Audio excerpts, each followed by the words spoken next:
7 मई को होने वाले लोकसभा इंतखाबात के तीसरे मरहले के लिए तमाम जमातों ने लगाई ताकत। वजीर आज़म नरेंद्र मोदी आज उत्तर प्रदेश और मध्य प्रदेश में करेंगे मुसलसल कई रैलियां।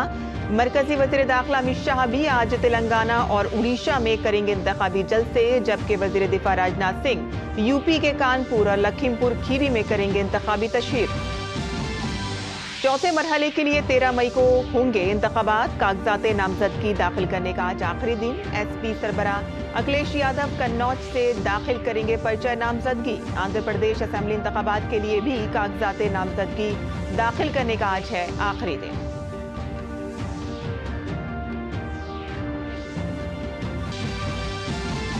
लोकसभा इंतखाबात के दूसरे मरहले की तैयारियां आखिरी मरहले में। हसास इलाकों में नीम फौजी दस्तों की तैनाती। 13 रियासतों और मरकज के जेर इंतजाम इलाकों की 88 सीटों पर कल डाले जाएंगे वोट।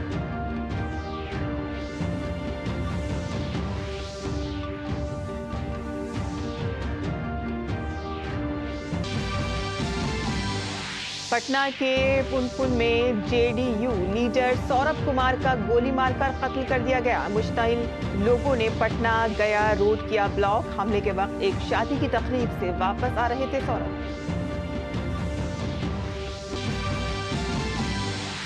कीनिया में मुसलसल बारिशों और सैलाब ने मचाई तबाही। कीनिया रेड क्रॉस सोसाइटी के मुताबिक अब तक 38 अफराद हलाक, 11,000 से ज्यादा अफराद हो चुके हैं बेघर।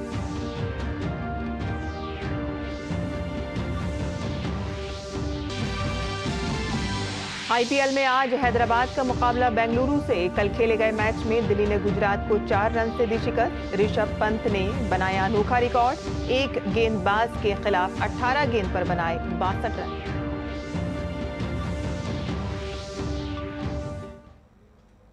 आदाब नाज़रीन, खबरनामे में आपका इस्तकबाल है। मैं हूं साइमा खान। अब खबरें तफसील से। इंतखाबी गहमा गहमी के दरमियान बीजेपी की भरपूर मुहिम जारी है। बीजेपी के स्टार कैंपेनर वजीर आज़म नरेंद्र मोदी आज उत्तर प्रदेश और मध्य प्रदेश के इंतखाबी दौरे पर होंगे। वजीर आज़म मोदी मध्य प्रदेश के मुरैना में बीजेपी उम्मीदवार शिव मंगल सिंह तोमर के लिए मुहिम चलाएंगे और इसके साथ ही वो उत्तर प्रदेश के 3 अजला आगरा, बरेली और शाहजहांपुर में रैलियां करके बीजेपी के मुहिम को आगे बढ़ाएंगे।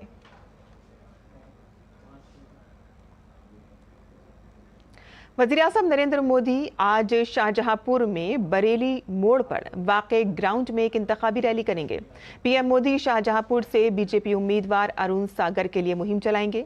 रैली के पेश नज़र सिक्योरिटी के सख्त इंतजाम किए गए हैं।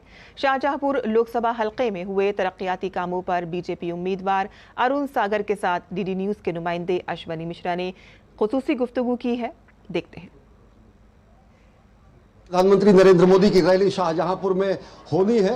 शाहजहांपुर से सांसद और भाजपा के प्रत्याशी, मौजूदा सांसद प्रत्याशी अरुण सागर जी हमारे साथ मौजूद हैं।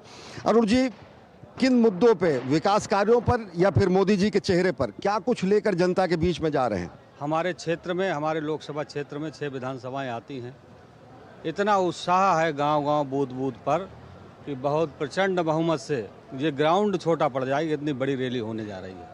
कई जो जनता की अपेक्षा होती है, NH-24 पर बड़ा भयंकर जाम यहाँ पे लगता था। मुख्य ये रीढ़ की परिवहन की रीढ़ है दिल्ली से बरेली होते हुए लखनऊ तक जाने का। क्या कुछ विकास कार्य कर पाए हैं आप पिछले 5 वर्षों में? देखिए, जब मैं सांसद बना था 2019 में, तो मेरे पहली बार हमारे देश के प्रधानमंत्री आदि नरेंद्र मोदी जी को मैंने पत्र भी लिखा था और जो भारत सरकार के सड़क और परिवहन मंत्री जी हैं माननीय नितिन गडकरी जी से, जो 9 साल से कार्य बंद था हमारा बरेली से नेशनल हाईवे शाहजहांपुर सीतापुर तक, मेरे एक अनुरोध पर लगभग 1400 करोड़ रुपए स्वीकृति मिली है। आज आप देख रहे होंगे 12-12, 14-14 घंटे जाम रहती थी कटरा से आगे रेलवे क्रॉसिंग पर। वो जाम को निजात दिलाने में मुझे मोदी सरकार की गारंटी है। DPS राठौर साहब, आपसे जानना चाहेंगे, डबल इंजन सरकार की बात होती है, केंद्र में मोदी जी, यहाँ पर योगी जी, JPS राठौर साहब, सुरेश खन्ना जी, कई सारे मंत्री इसी क्षेत्र से हैं। फिर भी जनता ये मानती है कि रोजी रोजगार, व्यापार, इन सब के लिए कितना और अनुकूल माहौल बनेगा? देखिए, शाहजहांपुर में छोटे और बड़े उद्योग में कम से कम 10 लाख लोगों के रोज़गार की व्यवस्था हुई। कुछ के रोज़गार अच्छे हुए, कुछ को और ज़्यादा अच्छे हुए, कुछ को मुद्रा लोन के माध्यम से सबको रोज़गार मिला। यहाँ कोई कमी नहीं रही। प्रधानमंत्री जी के ही दिशा निर्देशन में सहकारिता मंत्रालय का अलग से गठन हुआ, खुद अमित शाह जी उसको हेड कर रहे हैं। गुजरात का जो सहकारिता मॉडल है, कहाँ उत्तर प्रदेश को कहाँ खड़ा पाते हैं या आगे की राह क्या देखते हैं? विश्व की सबसे बड़ी अन्न भंडारण की योजना माननीय प्रधानमंत्री जी ने अभी चुनाव से जस्ट पहले हम सब कोऑपरेटिव के अध्यक्षों को बुला करके उस दिन योजना का लॉन्च किया। आज शाहजहांपुर में 42 लगभग हमने 100 मीट्रिक टन के केवल शाहजहांपुर में बने हैं। ऐसे ही पूरे उत्तर प्रदेश में, ऐसे ही पूरे देश में बन रहे हैं। यहाँ भाजपा प्रत्याशी का ये दावा है कि विकास भी और विरासत भी दोनों को सजोते हुए इस शाहजहांपुर क्षेत्र का कायाकल्प किया गया है। चौथे चरण में 13 मई को यहाँ मतदान होगा। जनता का क्या जनादेश होगा, ये निश्चित तौर से देखना दिलचस्प होगा। कैमरा पर्सन सुमित धीमान के साथ अश्विनी कुमार मिश्र, डीडी न्यूज़, शाहजहांपुर। और मरकजी वजीर दाखिला और बीजेपी के स्टार प्रचारक अमित शाह आज तेलंगाना और उड़ीसा में इंतखाबी मुहिम की जिम्मेदारी संभालेंगे। अमित शाह की पहली इंतखाबी रैली तेलंगाना के मेदक पार्लिमानी हल्के में होगी। माधव नैनी राघव नंदन राव यहाँ के इंतखाबात में बीजेपी उम्मीदवार हैं, जबकि कांग्रेस से नीलम माधव और बीआरएस से पी वेंकट राम रेड्डी इलेक्शन लड़ रहे हैं। मेदक लोकसभा सीट तेलंगाना की 17 लोकसभा सीटों में से एक है। मेदक सीट 1957 में अपने कयाम के बाद से ही कांग्रेस का गढ़ रही है। और तेलंगाना के बाद अमित शाह उड़ीसा के बुलांगीर पार्लिमानी हल्के के तहत मगरबी उड़ीसा के शहर सोनपुर में जलसा-ए-आम से खिताब करेंगे। उड़ीसा में लोकसभा और असेंबली के इंतखाबात एक साथ 4 मरहलों में 13, 20, 25 मई और 1 जून को होंगे। मगरबी उड़ीसा वो इलाका है कि जहां बीजेपी की पोजीशन बीजेडी से बेहतर है और इसी वक्त हुक्मरान पार्टी के सदर और उड़ीसा के वजीर आला नवीन पटनायक ने भी इंतखाबी जंग में हिस्सा लिया है और अपने आबाई हल्के हैनिजली से इंतखाबी मुहिम शुरू करते हुए उन्होंने 2036 तक उड़ीसा के एक तरक्की याफ्ता रियासत बनाने का वादा किया और बीजेडी के लिए रिकॉर्ड 6ठी बार मुद्दत-ए-कार का मुतालबा किया।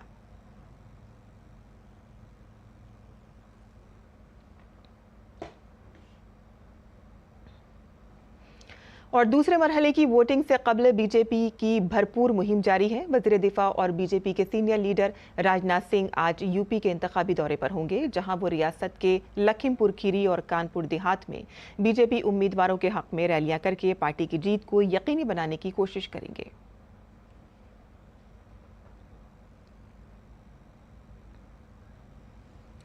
समाजवादी पार्टी के सदर अखिलेश यादव आज कन्नौज से अपना पर्चा नामजदगी दाखिल करेंगे और इससे पहले समाजवादी पार्टी ने बिहार के साबिक वजीर आला लालू प्रसाद यादव के दामाद तेज प्रताप यादव को कन्नौज से अपना उम्मीदवार बनाया था, लेकिन अब अखिलेश यादव इस सीट से मैदान में हैं। दरहकीकत तेज प्रताप यादव की उम्मीदवारी का ऐलान होते ही कन्नौज में पार्टी की मकामी इकाई एहतजाज में आ गई, जिसके बाद पार्टी ने उम्मीदवार को तब्दील करने का फैसला किया। ताहम अब कन्नौज में इंतखाबी दर्जे हरारत आसमान पर पहुंच गया है। बीजेपी ने भी अपने उम्मीदवार सुब्रत पाठक को फतह दिलाने के लिए हिकमत अमली बनाना शुरू कर दी है। इस सीट का मुलायम खानदान से भी पुराना ताल्लुक है। 1999 में यहां से मुलायम सिंह यादव ने कामयाबी हासिल की थी। मुलायम के इस सीट पर छोड़ने के बाद अखिलेश ने जिमनी इलेक्शन जीता और इसके बाद से 2019 में डिंपल की हार तक ये सीट मुलायम खानदान के पास रही।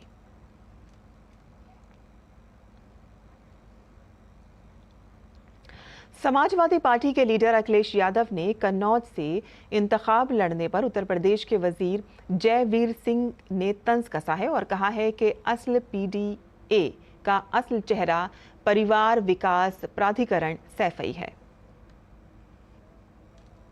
असली पीडीए यही तो है, परिवार डेवलपमेंट अथॉरिटी ऑफ सैफई, यही तो है पीडीए।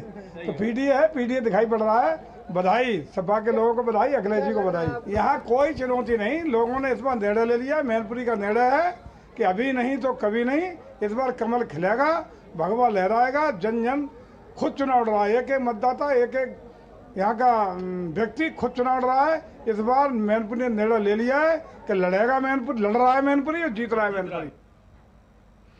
और लोकसभा इंतखाबात के चौथे मरहले के लिए कागजात नामजदगी दाखिल करने का आज आखिरी दिन है। इस मरहले में 9 रियासतों और 1 मरकज़ के ज़ेर इंतज़ाम इलाके की 96 नशिस्तों पर इंतखाबात होंगे। चौथे मरहले में आंध्र प्रदेश की तमाम 25 सीटों, तेलंगाना की तमाम 17 सीटों, उत्तर प्रदेश की 13 सीटों, महाराष्ट्र की 11 सीटों, मध्य प्रदेश और मगरबी बंगाल की 8-8 सीटों, बिहार की 5 सीटों, झारखंड और उड़ीसा की 4-4 सीटों पर और जम्मू कश्मीर में 1 नशिस्त के लिए इंतखाबात होंगे।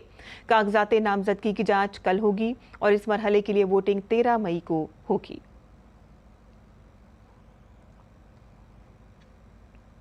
आंध्र प्रदेश में असेंबली इंतखाबात के लिए कागजात नामजदगी दाखिल करने का आज आखिरी दिन है। 175 असेंबली सीटों के लिए उम्मीदवारों के कागजात नामजदगी सुबह 11 बजे से दोपहर 3 बजे तक मंजूर किए जाएंगे। कागजात नामजदगी की जांच 26 अप्रैल को होगी और उम्मीदवार 29 अप्रैल तक अपने नाम वापस ले सकते हैं। रियासत में 13 मई को वोटिंग होगी। 26 अप्रैल को लोकसभा इंतखाबात के लिए वोटिंग से कबल जम्मू कश्मीर के कई हिस्सों में नीम फौजी दस्तों के साथ पुलिस ने फ्लैग मार्च किया। अमन अमान की सूरत हाल के हवाले से अवाम में एतमाद पैदा करने के लिए रियासती शहर के मुख्तलिफ इलाकों में फ्लैग मार्च निकाले गए और लोगों को सिक्योरिटी से मुताल्लिक मालूमात फराहम की गई।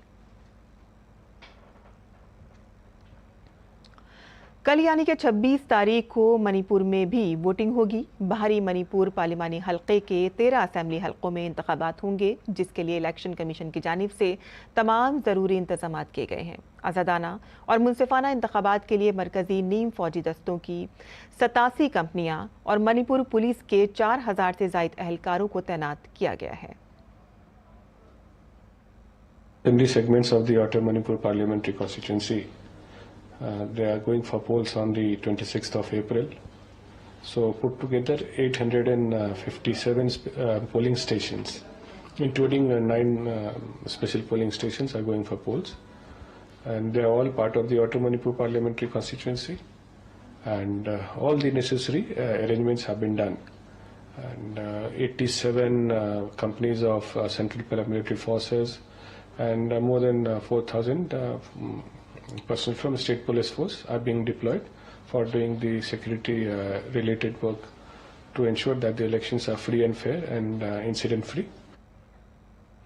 और फतेहपुर सीकरी सीट बीजेपी और कांग्रेस के लिए नाक का सवाल बनी हुई है। बीजेपी के राजकुमार चाहर फतेहपुर सीकरी से मैदान में हैं, जबकि कांग्रेस के रामनाथ सीकरवार किस्मत आजमाई कर रहे हैं। फतेहपुर सीकरी के सियासी हालात क्या कहते हैं, देखते हैं फतेहपुर सीकरी के इंतखाबी हल्के से हमारे नामानिगार शैलेंद्र मिश्र की ये रिपोर्ट।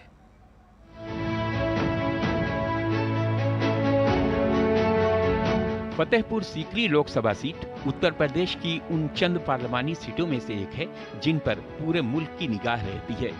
2008 में हुए डिलिमिटेशन के बाद फतेहपुर सीकरी लोकसभा सीट वजूद में आई। गौरतलब है कि आगरा के जिला सदर दफ्तर से 35.7 किलोमीटर की दूरी पर वाक़ फतेहपुर सीकरी का क़याम 1571 में अकबर बादशाह ने मुगलिया सल्तनत की दारुल हुकूमत के तौर पर किया था। फतेहपुर सीकरी भारतीय सयाहती मकामात में से एक है। यहाँ वाक़ बुलंद दरवाज़ा, जामा मस्जिद, सलीम चिश्ती का मकबरा, जोधाबाई महल, पंच महल समेत कई इमारतें हैं जिन्हें देखने के लिए दुनिया भर से सयाह आते हैं। अब बात करें इस बार के लोकसभा इंतखाबात की, तो फतेहपुर सीकरी लोकसभा सीट पर बीजेपी उम्मीदवार राजकुमार चाहर, कांग्रेस और एसपी इत्तेहाद से रामनाथ सिंह और बीएसपी से रामनिवास शर्मा मैदान में हैं। गुज़िश्ता लोकसभा इंतखाबात में इस सीट पर बीजेपी के राजकुमार चाहर ने बड़े फर्क से जीत हासिल की थी। इस बार फिर से पार्टी ने उन्हें उम्मीदवार बनाया है। मोदी की गारंटी को अपने काम की गारंटी बताते हुए राजकुमार चाहर इस बार भी जीत का दावा करते नजर आ रहे हैं। बीजेपी उम्मीदवार आप फिर हैं, सांसद हैं, किस तरह से देख रहे हैं अपने लोकसभा क्षेत्र में चुनौतियों को? आप देख ही रहे हैं। देखिए, चुनौती तो किसी प्रकार की नहीं है। भारतीय जनता पार्टी का कार्यकर्ता, भारतीय जनता पार्टी के जनप्रतिनिधि और आम जनता ये पूरी ताकत के साथ देश के यशस्वी प्रधानमंत्री आदरणीय श्री नरेंद्र मोदी जी को तीसरी बार देश का प्रधानमंत्री बनाने के लिए उत्साहित है और ज़बरदस्त तरीके से गांव-गांव जाकर लोगों में एक उमंग का माहौल है। और मैं ये कह सकता हूं कि पिछली बार जो लगभग 5 लाख वोटों से जीत उत्तर प्रदेश में सबसे बड़ी जीत हुई थी, इस बार ये जीत और बढ़ी जाएगी। क्या मुद्दे लेके जा रहे हैं आप जनता के? देखिए, आप चूंकि किसान मोर्चा के राष्ट्रीय अध्यक्ष जी, किसानों के लिए भारतीय जनता पार्टी ने, मोदी जी की सरकार ने बड़े व्यापक काम किए हैं। उत्तर प्रदेश में भी किसानों को ट्यूबवेल को भी जो पैसा लगता था वो भी फ्री करने का काम किया है। यूपी में नलकूपों के लिए अलग बिजली देने का काम किया है। पीएम किसान सम्मान निधि, फसल बीमा योजना, ड्रिप इरिगेशन, अपने जो रेल भी चलाई उसके लिए। और हमारे यहाँ जो सबसे काम बड़ा आगरा में जो हुआ मेरे लोकसभा क्षेत्र में, वो हुआ सदियों से चलाई आ रही थी एक समस्या। आज तक पानी की समस्या का स्थायी हल नहीं हुआ। आज आप देखिए, मोदी जी ने 4000 करोड़ की योजना से हर घर को नल और हर घर को नल से मिलेगा गंगा जल, इतनी बड़ी योजना दी है, तो एक बड़ा ऐतिहासिक काम हुआ है। फतेहपुर सीकरी से कांग्रेस एसपी इत्तेहाद ने रामनाथ सिकरवार को उम्मीदवार बनाया है। रामनाथ सिकरवार के मुताबिक इलाके में तरक्की की अनदेखी की गई है। उन्होंने कहा कि आवाम की उन्हें भरपूर हिमायत मिल रही है और इस बार नतायज पूरी तरह बदले हुए होंगे। रामनाथ जी, किन मुद्दों को उठा रहे हैं आप फतेहपुर सीकरी में? मेरा पर्टिकुलर कोई एक मुद्दा नहीं है। आर्मी में सेवा करने के बाद मैं इस नई दुनिया में आया। वहाँ एक नई दुनिया है। लोकतंत्र की जगह मुझे यहाँ लूट तंत्र मिला। चुनाव के नतीजों को देखें, फतेहपुर सीकरी में राजकुमार चाहर बीजेपी के फिर उम्मीदवार हैं, चुनाव जीते थे, एक बड़ा मार्जिन था, 5 लाख से ऊपर कह रहे हैं कि वो दावा कर रहे हैं कि चुनाव जीता। तो कैसे आपको लगता है कि ये अब जो फासला है वो आप उसे कवर करें? कभी कभी झूठ सच पे हावी हो जाती है, लेकिन असल में परत खुलती है तो उस झूठ को बड़ी चोट लगती है। पहले झूठ बोल करके इन्होंने बहुत कुछ लोगों को गुमराह किया। अब इनकी झूठ की परत खुल चुकी है। उस समय लोग वोट देंगे झूठ के बहकावे में आकर के। अब इनका पाप का घड़ा फूटने वाला है और जनता समझ चुकी है। अब गाँवों के अंदर अगर पूछने जाओगे, रामनाथ सिकरवार आपने नाम ले दिया, फौजी बाबा नाम ले दिया आपने, लोग आपको मालाओं से लाद देंगे, आपको कंधों पे बिठाएंगे। फतेहपुर सीकरी लोकसभा सीट पर तीसरे मरहले में वोटिंग होनी है। लीडरों के सियासी वादों के दरमियान आवाम ने इलाके के मुख्तलिफ मामलों और सियासी चेहरों के ढेरों वादों पर अपनी राय जाहिर की है। सुधार हुआ है थोड़ा फतेहपुर सीकरी में, और पहले पानी कमी थी, पानी कमी पूर्ति हो गई थी, सब बात है। और जी घंटाघर बना हुआ सामने 1947 में, अभी चालू नहीं है। फतेहपुर सीकरी में काम तो खैर अच्छा हो रहा है, लेकिन ये कि कोई रोजगार नहीं है। रोजगार नहीं। कोई फैक्ट्री होनी चाहिए या कोई बढ़िया कॉलेज होना चाहिए। शिक्षा चिकित्सा कुछ नहीं है यहाँ, ना तो कोई बढ़िया इंटर कॉलेज, ना डिग्री कॉलेज, ना कोई बढ़िया हॉस्पिटल। अब बात करें फतेहपुर सीकरी लोकसभा सीट की तारीख की, तो इसके तहत 5 असेंबली हलके आते हैं, जिनमें आगरा देही, फतेहपुर सीकरी, खेरागढ़, फतेहाबाद और बाह शामिल हैं। इस सीट पर पहली बार 2009 में इंतखाबात हुए थे, जिसमें कांग्रेस के राज बब्बर को शिकस्त देते हुए बीएसपी की सीमा उपाध्याय रुकने पार्लियामेंट बनी थी। इसके बाद 2014 की लोकसभा इंतखाबात में बीजेपी के चौधरी बाबूलाल ने जीत दर्ज की थी। वहीं 2019 के लोकसभा इंतखाबात में बीजेपी के राजकुमार चाहर कांग्रेस के राज बब्बर को 4.96 लाख वोटों के बड़े फर्क से हराकर रुकने पार्लियामेंट मुंतखब हुए थे। अब ऐसे में देखना दिलचस्प होगा कि 4 जून को आखिर किसकी किस्मत चमकेगी और किसकी रूठेगी। Bureau report, DD news Urdu खबरें। और जेडीयू लीडर सौरभ कुमार को बिहार की राजधानी पटना में गोली मारकर हलाक कर दिया गया है। इतलात के मुताबिक पुनपुन में नामालूम मुल्जिमान ने 2 अफराद को गोली मार दी। सौरभ कुमार की गोली लगने से मौत हो गई, जबकि दूसरा नौजवान जख्मी है। 2 अफराद को गोली मारने की इत्तला मिलते ही मकामी लोग सड़क पर आ गए और सड़क ब्लॉक करके हंगामा आराई शुरू कर दी। मामला बढ़ता देखकर Patna city SP east Bharat Soni भी मौके पर पहुंच गए। उन्होंने लोगों को समझाने की कोशिश की और मुजरिमों के खिलाफ सख्त कार्रवाई का यकीन दिलाया। और इस वाक़े के बाद पटना का पुनपुन NH-83 कई घंटों तक जाम रहा। City SP east Bharat Soni ने बताया है कि इतला पर फौरी कार्रवाई करते हुए जख्मियों को अस्पताल ले जाया गया, जहां डॉक्टरों ने सौरभ कुमार को मुर्दा करार दे दिया, जबकि उसका दोस्त मुनमुन कुमार जख्मी है। FIR दर्ज करके तफ्तीश शुरू कर दी गई है। पुनपुन CDP ने वाक़े की जानकारी दी है। बढ़िया कोल में अजीत कुमार के भाई का रिसेप्शन का फंक्शन था, इसमें शिवनगर परसा बाज़ार के सौरभ कुमार अपने साथी के साथ आए हुए थे। तो वहाँ पर उनको लौटने के दौरान मोटरसाइकिल सवार अज्ञात लोगों द्वारा गोली मार दिया गया और उनको लोग अस्पताल ले गए। उनके साथ एक मुनमुन कुमार भी घायल थे, उनको कंकड़बाग उमा अस्पताल ले जाया गया, लेकिन सौरभ कुमार की मृत्यु हो चुकी थी। तो इस संबंध में पुलिस द्वारा छानबीन किया जा रहा है, हम लोग कार्रवाई कर रहे हैं। और गैर मुल्की खबरों की बात करें तो ईरान अपने ताल्लुकात श्रीलंका और दीगर एशियाई ममालिक के साथ मजबूत बनाने के लिए तैयार है। ईरानी सदर इब्राहिम रईसी ने श्रीलंका के दौरे के दौरान कहा कि ये 16 साल में किसी ईरानी सदर का पहला दौरा था। इस दौरे में दोनों ममालिक ने 5 मुआहदों पर दस्तखत किए। रईसी ने $514 मिलियन के हाइड्रो पावर प्रोजेक्ट के लिए तकनीकी और इंजीनियरिंग खदमात फराहम करके बहराए हिंद के जजीरे में तरक्याती मंसूबों की हिमायत करने पर जोर दिया। रईसी ने कहा कि हम तमाम एशियाई ममालिक अपने पड़ोसी ममालिक और खुद मुख्तार रियासतों के साथ दो तरफा ताल्लुकात को मजीद वुसअत देने के लिए पूरी तरह तैयार हैं। और अब पेश है दिल्ली से शाया उर्दू अखबारात का मुख्तसर जायजा।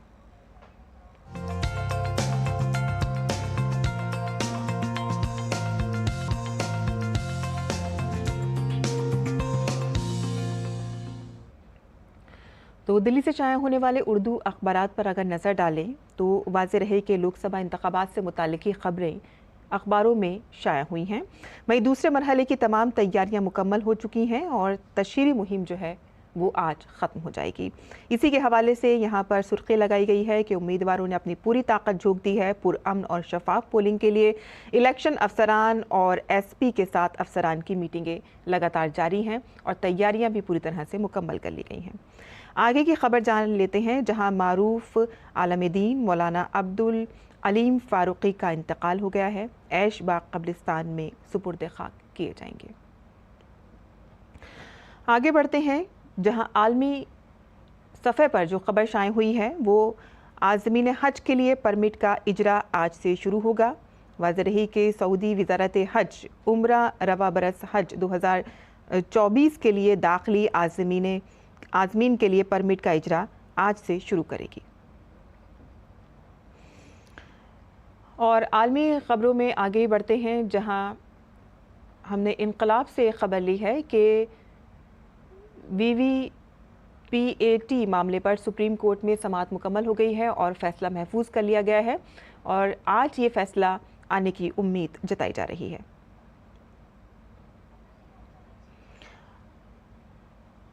आपको बता दें कि मरकज़ी वज़ीर नितिन गडकरी महाराष्ट्र के एक मैदान में इंतखाबी रैली कर रहे थे और वहाँ उनकी अचानक तबीयत बिगड़ गई और वो बेहोश हो गए।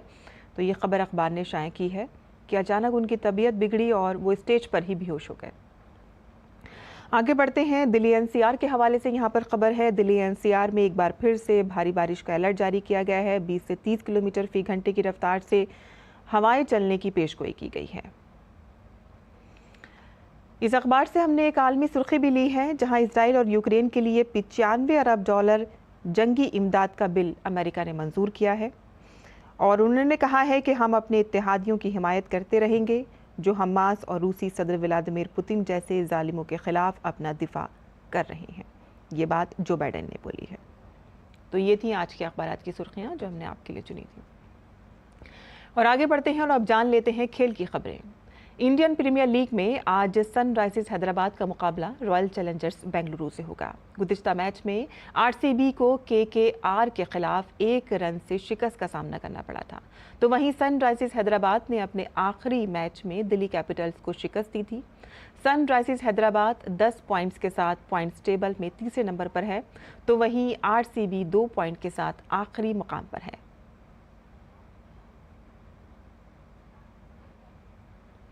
और गुज़िश्ता रोज़ खेले गए इंडियन प्रीमियर लीग के मैच में दिल्ली कैपिटल्स ने गुजरात टाइटंस को 4 रन से शिकस्त दी। दिल्ली की टीम ने पहले बल्लेबाजी करते हुए 4 विकेट पर 224 रन बनाए। जवाब में गुजरात की टीम 20 ओवर में 8 विकेटों पर सिर्फ 220 रन ही बना सकी। दिल्ली के लिए 88 रन की नॉकआउट इनिंग्स खेलने वाले ऋषभ पंत को मैन ऑफ द मैच मुंतखब किया गया।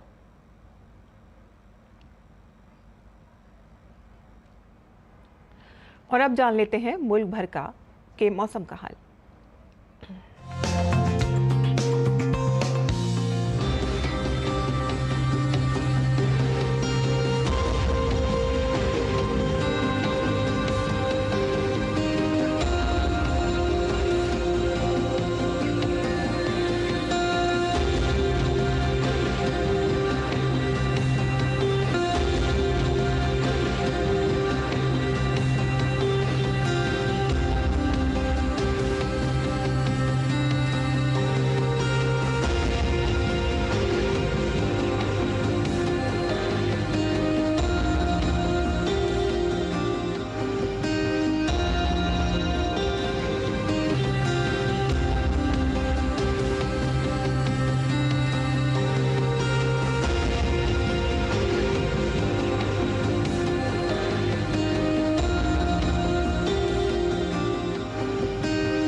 दें इजाजत, आदाब।